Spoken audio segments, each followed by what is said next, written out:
The emergency alarm screamed through the bridge of the Stellar Wanderer, and Captain Marcus Cole nearly spilled his coffee as he jumped from his chair and rushed to the sensor console where his pilot was already pulling up the readings. "What do we have?" Marcus asked as he leaned over the console and studied the flickering display. "Escape pod, Captain," replied Jin Park, the young pilot who had served with Marcus for 3 years now. "It is drifting about 2,000 kilometers off our port side, and the life signs are weak, but definitely present." Marcus rubbed his jaw and considered the situation carefully, because they were far from any major trade routes, and this part of space was not exactly friendly territory. However, he had never been the kind of man who could leave someone to die in the cold darkness between the stars. "Bring us alongside and prepare the docking clamps," he ordered. "Yuki, meet me at airlock 7. Engineer Yuki Tanaka acknowledged the order through the ship's communication system, and Marcus made his way through the narrow corridors of his freighter. The Stellar Wanderer was not a pretty ship, and it was certainly not new, but it had carried his small crew safely through dozens of difficult situations, and he trusted it with his life. When he reached the airlock, Yuki was already there with a medical kit in her hands and a curious expression on her face. "Any idea what species we are dealing with?" she asked. "Sensors could not get a clear reading," Marcus admitted. "So we go in careful, and we stay friendly." The docking clamps engaged with a heavy thunk, and the airlock cycled open with a hiss of equalizing pressure. Inside the tiny escape pod, they found a figure curled up on the floor, wrapped in torn and dirty clothing, and Marcus felt his breath catch in his throat when he saw her. She was humanoid, but clearly not human. Her skin had a faint lavender tint, and her hair was silver white, and fell in tangled waves around her face. Her features were delicate and almost human-like, but her ears came to subtle points, and when her eyes fluttered open, Marcus saw that they were a deep violet color, with no visible whites. "It is okay," he said softly as he knelt beside her. "We are not going to hurt you. We are here to help." The alien woman flinched away from him and pressed herself against the wall of the pod, and Marcus could see the fear in those strange, beautiful eyes. She said something in a language he did not understand, and her voice was hoarse and weak. "Yuki, get the translator online," Marcus said, without taking his eyes off the frightened woman. Yuki tapped at her portable device, and after a moment, the universal translator began to work. The alien woman was saying the same thing, over and over again. "Please do not take me back. Please do not take me back." Marcus felt something twist in his chest, because he had seen that kind of fear before. It was the fear of someone who had known cruelty and expected nothing else from the universe. "We are not taking you anywhere you do not want to go," he promised. "My name is Marcus, and this is my ship. You are safe here." She stared at him for a long moment, and he could see her trying to decide if she could trust his words. Finally, some of the tension left her body, and she allowed Yuki to approach and check her vital signs. "She is malnourished and dehydrated," Yuki reported quietly. "And these scars on her arms are not old. Someone has been hurting her, Marcus." Marcus clenched his jaw and nodded grimly. He did not know who this woman was or where she had come from, but he knew one thing for certain. Whoever had hurt her would never get the chance to do it again, if he had anything to say about it. They carried her to the small medical bay, and Yuki set up an IV to restore her fluids, while Marcus sat beside her and waited. The alien woman drifted in and out of consciousness for several hours, and each time she woke up, she seemed surprised to find herself still safe and still free. "What is your name?" Marcus asked during one of her lucid moments. "Salith," she whispered. "My name is Salith." "That is a beautiful name," Marcus said with a gentle smile. "Do you want to tell me what happened to you, Salith?" Fear flickered across her face, and she shook her head quickly. "Not yet," she said. "I am sorry, but I cannot." "Please do not make me," Nobody is going to make you do anything, Marcus assured her. You rest now, and we can talk when you are ready. She closed her eyes, and Marcus thought she had fallen asleep again. But then she spoke in a voice so quiet, he almost missed it. Why are you being kind to me? She asked. You do not even know what I am. Marcus considered the question for a moment before answering. I do not need to know what you are, he said. I can see that you are someone who needs help, and that is enough for me. That night, Marcus was awakened by a sound coming from the medical bay. It was a cry of pain, muffled but unmistakable, and he threw off his blankets and ran down the corridor with his heart pounding in his chest. When he burst through the door, he found Salith on the floor. She was curled into a ball and trembling violently, and at first Marcus thought she was having some kind of seizure. He dropped to his knees beside her and reached out to help. Salith, what is wrong? He asked urgently. Talk to me. Tell me what is happening. She looked up at him, and there were tears streaming down her face. But that was not what made Marcus freeze in shock. Scattered on the floor around her were small stones that glowed with an inner light, and as he watched, another one seemed to push its way out of the skin on her forearm and fall to the ground with a soft clink. They were gems, beautiful luminous gems in shades of deep blue and purple, and they were coming from inside her body.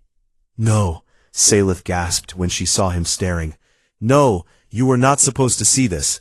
Please, please do not tell anyone. They will come for me. They will take me back.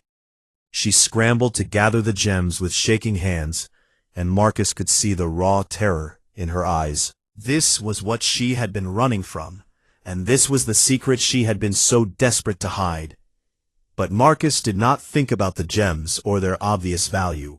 He did not think about what they could be sold for, or what they might mean.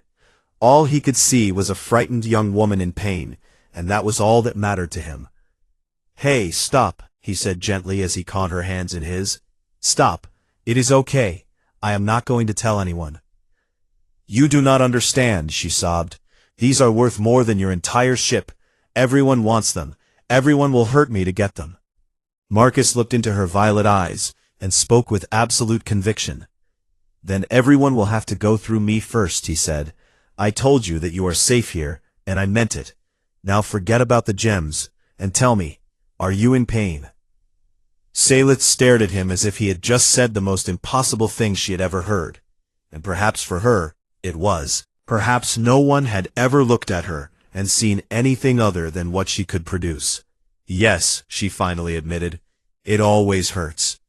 Marcus nodded and helped her back onto the medical bed with careful hands. Then let us focus on that, he said.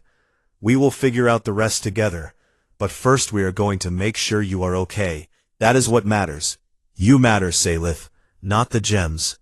She did not seem to believe him, not yet, but there was something new in her eyes, a tiny, fragile spark of hope that had not been there before.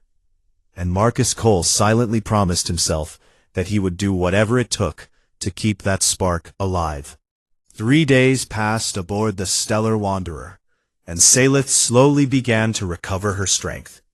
The color returned to her lavender skin, and she started eating solid food again, though she still flinched whenever someone moved too quickly near her or spoke too loudly. Marcus gave her space but made sure she knew she was welcome anywhere on the ship. He introduced her to the rest of the crew and watched carefully to see how they would react to her. Jin Park, the pilot, treated her with cheerful friendliness and made terrible jokes that sometimes actually made her smile. Yuki Tanaka became almost protective of her and spent hours teaching her how the ship's systems worked. And old Doc Reeves, the retired medic who served as their ship's doctor, checked on her twice a day with a grandfatherly concern that seemed to confuse and touch her in equal measure. On the 4th day, Salith finally found the courage to tell her story. They were gathered in the small common room, eating a simple meal together, when she set down her fork and looked at Marcus with those deep violet eyes. You deserve to know the truth, she said quietly. All of you do. You have been kind to me, and I have given you nothing but secrets and danger. You do not owe us anything, Marcus said, but if you want to talk, we are here to listen. Salith took a deep breath and began to speak. My people are called the Velhari, she said. We are very rare. There are perhaps only a few thousand of us left in the entire galaxy. And we are rare because for centuries, other species have hunted us for what our bodies can produce. She held up one of the gems that had fallen from her skin that first night. It glowed softly in the dim light of the common room, its blue depths seeming to contain entire galaxies. These are called Velhar tears, she explained. They form inside our bodies when we experience strong emotions, especially fear and pain and stress. Our biology crystallizes certain compounds and pushes them out through our skin. That sounds incredibly painful, Yuki said with a frown. It is, Salith admitted.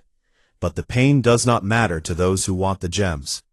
Velhar tears are among the most valuable substances in known space. They can be used to power advanced technology and create medicines that cure diseases nothing else can touch. The wealthy elite of the Galactic Council wear them as status symbols, and a single gem can buy a small starship. Marcus felt a cold anger building in his chest as he began to understand what she was telling them. So people hurt your kind on purpose, he said, to make you produce more gems.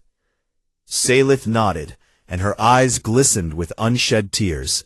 She said, Centuries ago, the Velhari were hunted nearly to extinction, she said.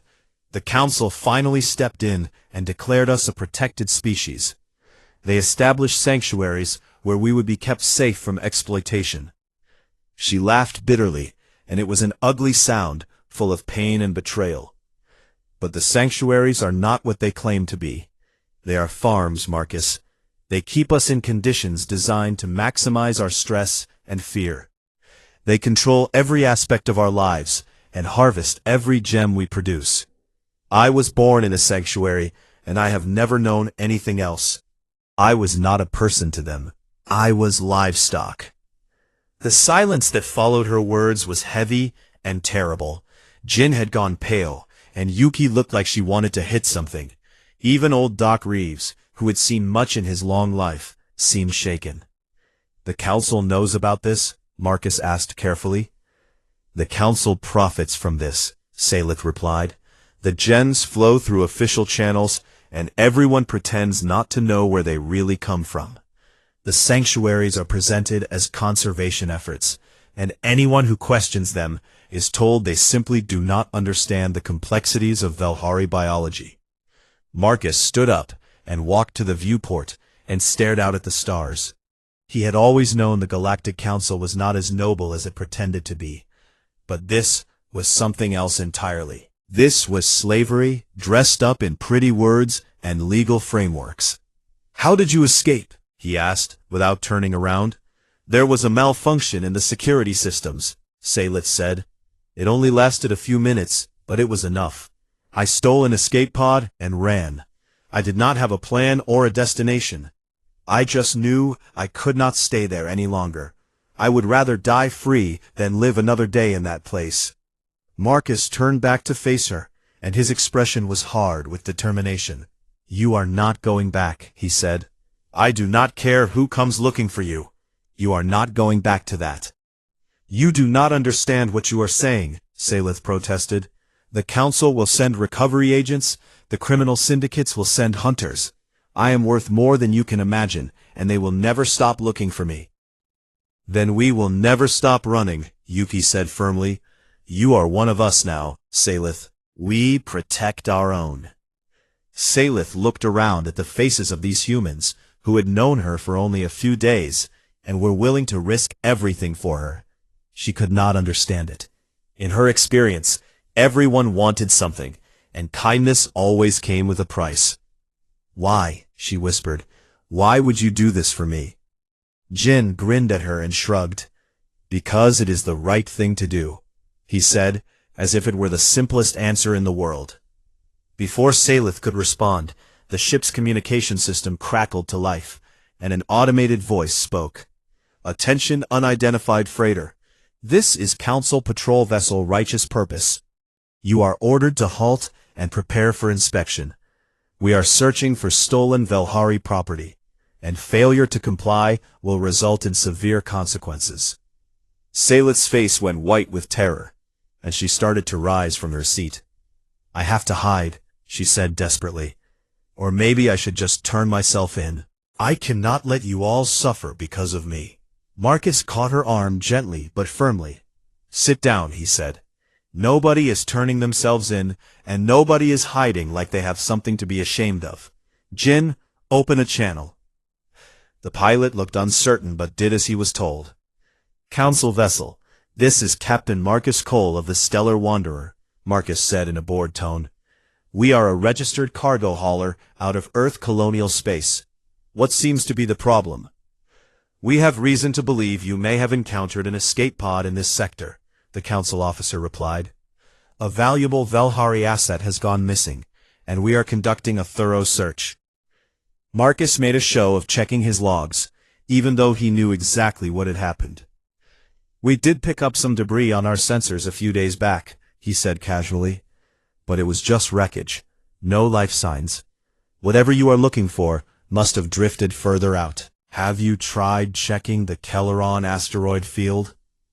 There was a pause, and Marcus could almost feel the suspicion radiating through the communication channel. "We will investigate your suggestion," the officer finally said. "But be advised that harboring a Velhari without proper authorization is a serious crime.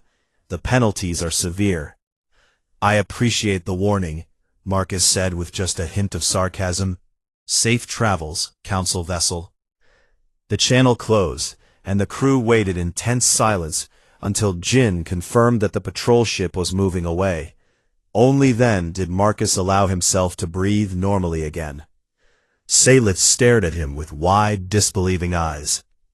"You lied to them," she said. "You could go to prison for that. You could lose your ship and your freedom." Marcus sat down across from her and met her gaze steadily. "Some things are more important than playing it safe," he said. "Now finish your dinner. We have a long journey ahead of us, and you need to build up your strength." Saylet looked down at the gems still clutched in her hand. She had offered them to the crew earlier as payment for their protection, and every single one of them had refused. "You are not cargo," Yuki had told her with a kind smile. "You are crew now." Saylet had not known what to say to that. She had never been crew before. She had never been anything but property. But sitting here in this small room with these strange, brave humans who asked for nothing and gave everything, she began to wonder if maybe, just maybe, she could learn to be something more. The weeks that followed were the most dangerous of Marcus Cole's life, but they were also strangely wonderful because for the first time in years, he felt like he was doing something that truly mattered. Word had spread through the darker channels of the galaxy that a human freighter was harboring a runaway Velhari, and suddenly, it seemed like everyone was hunting them. Council recovery agents tracked their movements through official channels, while criminal syndicates sent bounty hunters through unofficial ones. The Stellar Wanderer became a ghost ship, never staying in one place for long, and always moving through the most dangerous and unpredictable routes Marcus could find. "Another 3 ships on our tail," Jin reported from the pilot's seat, as they raced through an asteroid field at speeds that would have made a sane person weep. "Corvin Syndicate markers. They are gaining on us." Marcus gripped the arms of his captain's chair and watched the view screen with narrowed eyes. The asteroids spun and tumbled around them like a deadly obstacle course, and one wrong move would turn them all into scattered debris. "Take us into the Whisper Nebula," he ordered. Jin's head snapped around in shock. "Captain, that nebula is full of electromagnetic interference. We will lose navigation and shields." "So will they," Marcus replied with a grim smile. "And they do not know this ship like we do. They do not know what she can handle." Jin hesitated for only a moment, before nodding and banking hard toward the swirling purple clouds of the nebula.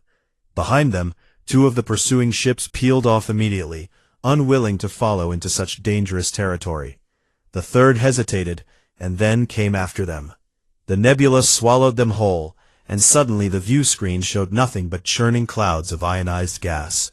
The lights flickered, and warning alarms began to sound, as the interference played havoc with their systems. "Shields are down to 30%, Yuki called from the engineering station. "I am trying to compensate, but this interference is brutal." Salith stood at the back of the bridge, watching everything with wide, frightened eyes. Marcus glanced at her and saw that her hands were trembling. More gems would be forming inside her, he knew, pushed into existence by her fear and stress. "Hey," he said gently, "we have been through worse than this. Trust me." "I do trust you," she said softly. "That is what scares me. I have never trusted anyone before." The ship shuddered violently as the pursuing vessel opened fire. The shots were wild and poorly aimed because the nebula was blinding their sensors too. But it only took one lucky hit to end everything. "Jin, cut all power except life support," Marcus ordered suddenly. "What?" the pilot exclaimed. "Captain, we will be sitting ducks." "Do it," Marcus said firmly. "Trust me." Jin obeyed, and the stellar wanderer went dark and silent, and began to drift with the swirling currents of the nebula. For a long, terrible moment, everyone held their breath.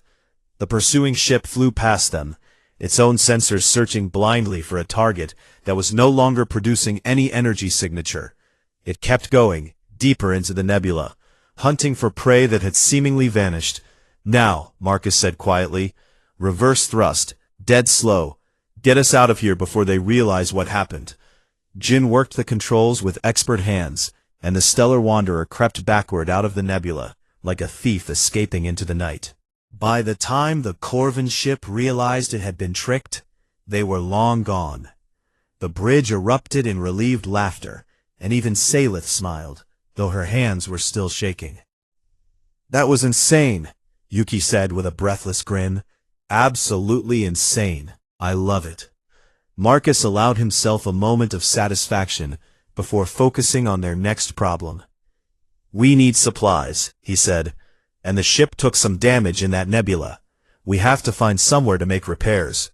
"There is a station in the outer margins," Jin suggested. "Freeport Kessler. It is lawless, but the Syndicate does not have much presence there. We might be able to lay low for a few days." Marcus nodded and set a course. It was risky, but everything was risky now. Freeport Kessler was exactly as rough as Jin had described. It was a cobbled-together collection of old ships and station modules, home to smugglers and outcasts, and people who asked no questions.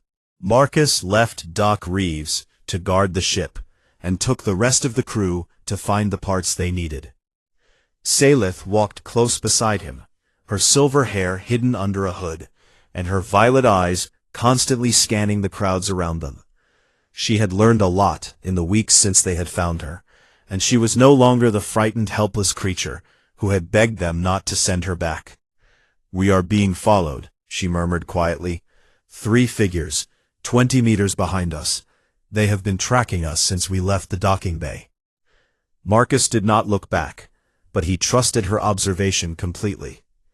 "Can you tell what species?" "Mixed," she replied. "1 Corvin, 2 others I do not recognize. Hired muscle, probably." They continued walking as if nothing was wrong, but Marcus subtly guided them toward a less crowded area where they would have room to maneuver if things went bad. They did not get the chance to find out. A tall figure stepped out of an alleyway ahead of them, blocking their path. He was Corvin, with scaled skin the color of rust, and cold, calculating eyes. His clothes were expensive, and his bearing spoke of someone who was used to getting what he wanted. "Captain Marcus Cole," the Corvin said smoothly. "My name is Draven Cole, and I believe you have something that belongs to my organization." Marcus positioned himself between Draven and Salith, his hand resting casually near the pistol on his hip. "I do not know what you are talking about," he said. "We are just traders looking for spare parts." Draven smiled, and it was not a pleasant expression. "Please do not insult my intelligence," he said. "I know exactly what you are carrying, and I am here to make you a very generous offer. Hand over the Velhari, and I will pay you enough credits to buy a fleet of ships like your pathetic little freighter. You can retire wealthy and never work another day in your life." Marcus felt Salith stiffen behind him, and he knew she was preparing to run or fight or sacrifice herself. He would not let any of those things happen. "She is not cargo," Marcus said flatly. "She is a member of my crew, and she is not for sale." Draven tilted his head in genuine confusion. "Why?" he asked. "She is just an asset, a valuable one certainly, but an asset nonetheless. Why would you risk your ship and your crew and your life for an asset?" Marcus looked the crime lord directly in the eyes. "Because she is not an asset," he said. "She is my friend." Draven stared at him for a long moment, and then laughed. "Humans," he said with something almost like admiration, "you really are as strange as the stories say. Very well, if you will not be reasonable, then we will do this the hard way." He raised his hand to signal his waiting thugs, but Marcus was faster. He drew his pistol and fired in one smooth motion, hitting Draven in the shoulder and sending him staggering backward. "Run," Marcus shouted, and the crew scattered. What followed was a chaotic chase through the twisting corridors of Freeport Kessler. Marcus and his crew knew how to move fast and fight dirty, and they used every trick they had learned in years of surviving on the fringes of civilized space. Salith surprised them all. Instead of hiding or panicking, she fought alongside them with a fierce determination that Marcus had never seen in her before. When one of the thugs cornered Yuki, it was Salith who tackled him from behind and gave the engineer time to escape. They made it back to the Stellar Wanderer with seconds to spare. Jin launched them out of the docking bay before the airlock had even finished cycling, and they were back in open space before Draven's people could organize a pursuit. Safe in the void between the stars, the crew caught their breath and counted their bruises. "That was close," Jin said with a shaky laugh. "Way too close." Marcus nodded and then turned to Salith, who was sitting against the wall with blood on her hands. It was not her blood, he realized, but the blood of the thug she had fought. "You did good back there," he said. She looked up at him with something new in her eyes. It was not just gratitude or hope anymore. It was strength. "You were right," she said quietly. "I am not cargo. I am not an asset. I am crew, and crew protects their own." Marcus smiled and offered her his hand. "Welcome to the family," he said. The Stellar Wanderer limped into human space with a damaged engine and a hull scarred by too many close calls. But Marcus Cole had never been happier to see the familiar blue glow of Earth colonial territory beacons. "We made it," Jin breathed from the pilot's seat. "We actually made it." Salith stood beside Marcus on the bridge and stared at the view screen with an expression of wonder. She had heard stories about human space during her captivity, whispered tales of a young species that did things differently, but she had never imagined she would see it for herself. "What happens now?" she asked. Marcus took a deep breath and made a decision that would change everything. "Now we tell the truth," he said. "All of it, to everyone." The colonial authority on New Cascadia was not prepared for what Marcus Cole brought them. Governor Elena Vasquez listened to Salith's story with growing horror, and then spent 3 hours asking questions and recording testimony. When she was finished, her face was pale with anger. "The Council has been telling us for decades that the Velhari sanctuaries are humanitarian efforts," she said. "They called anyone who questioned it ignorant or cruel, and all this time they have been running slave camps. They are very good at making evil look respectable," Salith said quietly. "That is how they have gotten away with it for so long." Governor Vasquez stood and walked to her window, looking out at the sprawling city of New Cascadia and the green hills beyond. "If we do nothing, nothing changes," she said. "But if we act, we will be standing alone against the entire Galactic Council. They will not forgive us for exposing their crimes. Marcus stepped forward. With respect, Governor, humanity has never been afraid of standing alone when we believed we were right. Vasquez turned and studied him for a long moment. Then a slow, fierce smile spread across her face. No, she agreed. No, we have not. 3 days later, a council delegation arrived in orbit around New Cascadia. They had come to demand the return of what they called stolen Velhari property, and they expected quick compliance. Humans were a minor species after all, barely a century into their interstellar expansion, and hopelessly outgunned by Council military forces. What they did not expect was for Governor Vasquez to invite them to a meeting that would be broadcast live across every human network in existence. The council diplomat was a tall, elegant being called Ambassador Veleron. His species were known for their political skill and silver tongues, and he clearly expected to resolve this embarrassing situation with a few well-chosen words.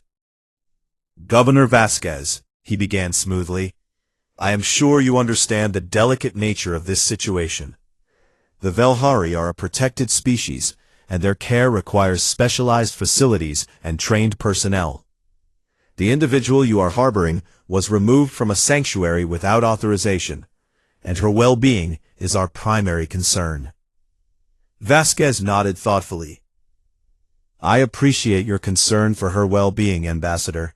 Perhaps you could explain to me and to the billions of humans watching this broadcast exactly what conditions in these sanctuaries look like. Veleron's confident expression flickered slightly. The sanctuaries provide everything the Velhari need, he said. Food, shelter, medical care. They want for nothing. And the stress chambers? Vasquez asked. The isolation cells designed to maximize fear and anxiety.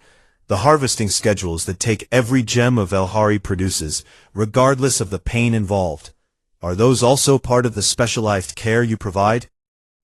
The ambassador's face went rigid. I do not know where you heard such ridiculous claims, but I assure you, I heard them from a Velhari who lived in your sanctuary for her entire life, Vasquez interrupted. Someone who was treated as livestock and harvested like a crop. Someone who has the scars to prove everything she says. She gestured to the side of the room. Salith, would you like to speak? Salith stepped forward and faced the camera and the ambassador and the watching galaxy. Marcus could see that she was terrified, but she stood tall and spoke clearly. I was born in Sanctuary 7, she said. I never knew my parents because the caretakers separated families to prevent emotional attachments that might reduce productivity. From the time I could walk, I was placed in stress chambers designed to trigger gem production.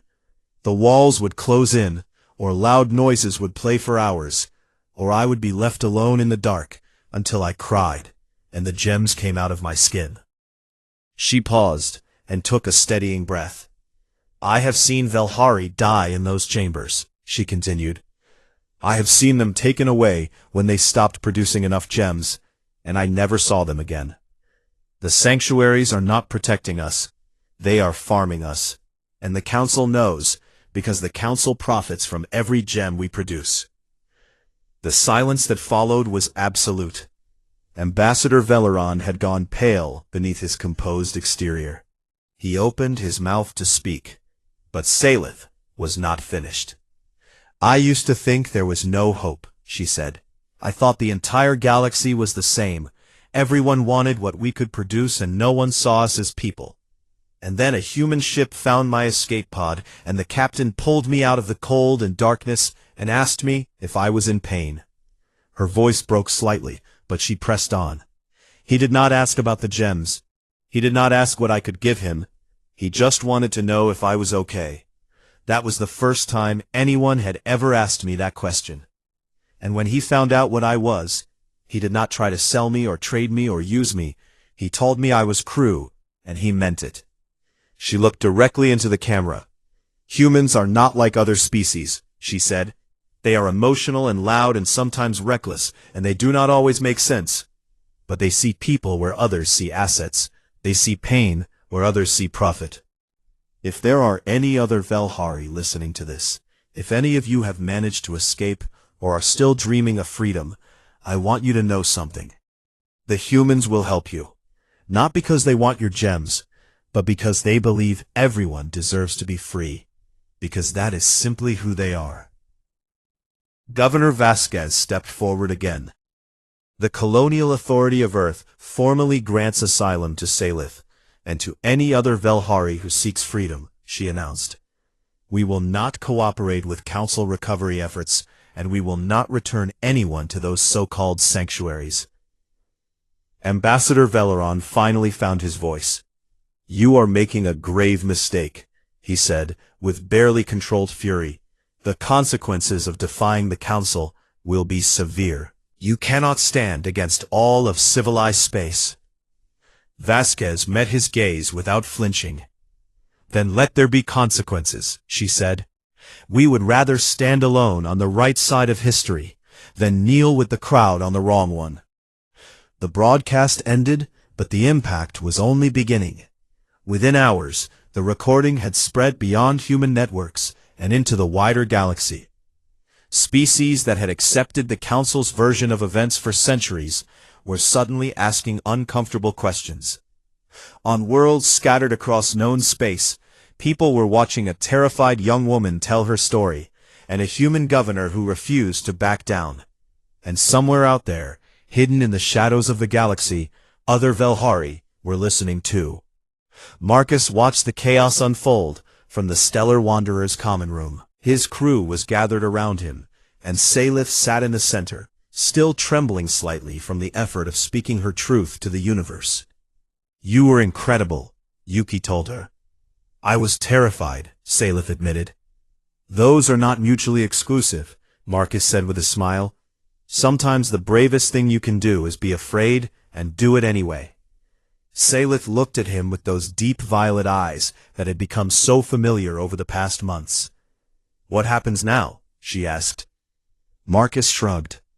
Now we wait and see, but whatever comes, we face it together. Outside the viewport, the stars wheeled slowly in the eternal darkness, and somewhere among them, things were finally beginning to change. 1 year had passed since the broadcast that shook the galaxy, and the universe had not been the same since. The Velhari revelation, as it came to be known, had sparked investigations and protests and political upheavals across dozens of worlds. Younger species, who had always chafed under Council authority, now openly demanded transparency and accountability. The comfortable lies that had sustained the galactic order for centuries were crumbling under the weight of a single truth that could no longer be ignored. Salith stood on the steps of the new Cascadia Assembly Hall and looked out at the crowd gathered before her. There were humans and aliens alike, all of them watching her with hope and admiration and something that she still struggled to accept: respect. She was no longer the frightened refugee who had tumbled out of an escape pod into Marcus Cole's arms. She had become something else, something she never imagined she could be. She had become a symbol. 1 year ago, I stood before cameras and told the galaxy my story, she said, her voice carrying across the silent crowd. I was terrified. I had spent my entire life being told that I was nothing but what my body could produce. I did not believe anyone would listen, and I certainly did not believe anyone would care. She paused and let her gaze drift across the faces before her. I was wrong, she continued. Humans listened, and then others listened too. In the past year, 17 Velhari have escaped from the sanctuaries and found their way to human space. 17 of my people who are now living free for the first time in their lives, and the Council has been forced to open their facilities to independent inspectors for the first time in centuries. The crowd erupted in applause, and Salith felt tears prick at her eyes. She still was not used to this. The cheering, and the support, and the feeling that she mattered for reasons that had nothing to do with the gems beneath her skin. She was about to continue when she saw something that made her blood run cold. A figure in the crowd, moving with purpose through the packed bodies. She caught a glimpse of scaled, rust-colored skin and cold, calculating eyes, and her heart nearly stopped. Corvin Syndicate. She did not have time to cry out. The assassin raised a weapon, and the crowd began to scream and scatter, and Salith knew with terrible certainty that she was about to die. But then a body slammed into her from the side, knocking her to the ground, as an energy blast sizzled through the air where she had been standing. She hit the steps hard, and looked up to see Marcus Cole rolling to his feet, his own weapon already in his hand. He fired twice, and the assassin went down. Around them, security forces were swarming, and the crowd was in chaos. But Marcus ignored all of it, and dropped to his knees beside her. "Are you okay?" he demanded, his hands checking her for injuries with frantic efficiency. "Salith, talk to me. Are you hurt?" She stared up at him, this human who had thrown himself between her and death without a moment's hesitation, and she felt something break open inside her chest. "You saved me," she whispered, again. Marcus laughed shakily and helped her sit up. "Of course I did," he said. "What did you expect me to do? Let them hurt my favorite crew member?" "I am your only Velhari crew member," she pointed out. "Details," he said with a grin that did not quite hide the fear that was still fading from his eyes. The rest of the crew came running. Jin was pale and breathing hard. Yuki had a medical kit in her hands, and old Doc Reeves was swearing creatively in at least 3 languages. They surrounded her with protective fury, and Salith felt something warm bloom in her chest. This was family. This was what family felt like. She had never known it before the Stellar Wanderer, and now she could not imagine living without it. Later that evening, after the security debriefs and the medical checks and the endless questions, Salith slipped away from the celebrations and made her way to a quiet hillside overlooking the city. She needed space to breathe and to think and to process everything that had happened. She was not surprised when Marcus found her there. He always seemed to know when she needed company and when she needed solitude, and tonight she was grateful for his presence. They stood together in comfortable silence, watching the sun sink toward the horizon and paint the sky in shades of orange and gold and deep purple. "It has been quite a year," Marcus said finally. Salith nodded slowly. "I still cannot believe it sometimes," she admitted. "A year ago I was property. I was cargo. I was nothing. And now I am standing on a free world, watching the sunset, and I do not have to be afraid." She paused and looked at him. "Because of you," she added softly. "All of this, everything that has changed, it started because you pulled me out of that escape pod and refused to see me as anything less than a person." Marcus shook his head. "I just did what anyone would do," he said. "No," Salith replied firmly. "You did what a human would do. I have met many species in my life, Marcus, and none of them are like yours. You do not calculate the value of a life before deciding whether to save it. You do not weigh profit against principle. You simply act, because something inside you knows what is right and refuses to accept anything less." She reached into her pocket and pulled out a small gem. It glowed softly in the fading light, but its color was different from any gem Marcus had seen her produce before. Instead of the deep blue of pain and fear, this gem was a pale, shimmering gold. Marcus frowned in confusion. "I thought Velhar tears were blue," he said. Salith smiled, and it was the most genuine expression he had ever seen on her face. "They are," she said, "when they come from pain and fear and stress. But there is another kind of gem, one that the sanctuaries never saw, because they never gave us any reason to produce them. This is a gold gem, Marcus. It only forms when a Velhari experiences true, genuine happiness." She held it out to him. "This is the first one I have ever produced in my life," she said, "and I want you to have it, not as payment or as a transaction, but as a gift, because you gave me something far more valuable than any gem. You gave me hope." Marcus took the gem carefully, cradling it in his palm like the precious thing it was. It was warm to the touch and seemed to pulse with a gentle inner light. "Thank you," he said, and his voice was thick with emotion he did not try to hide. "I do not know what to say." "You do not have to say anything," Salith replied. "Just promise me you will keep being exactly who you are. The galaxy needs more humans, Marcus Cole. It needs more people who see value in kindness and find strength in compassion, and refuse to accept that cruelty is simply the way things are." She turned back to watch the sunset, and Marcus stood beside her, the golden gem warm in his hand, and something even warmer glowing in his heart. Below them, the city lights were beginning to flicker on. Somewhere down there, 17 rescued Velhari were building new lives in a place that welcomed them as people. Somewhere out in the galaxy, others were still waiting for their chance at freedom. And somewhere in the vast reaches of space, the old order was finally starting to crack.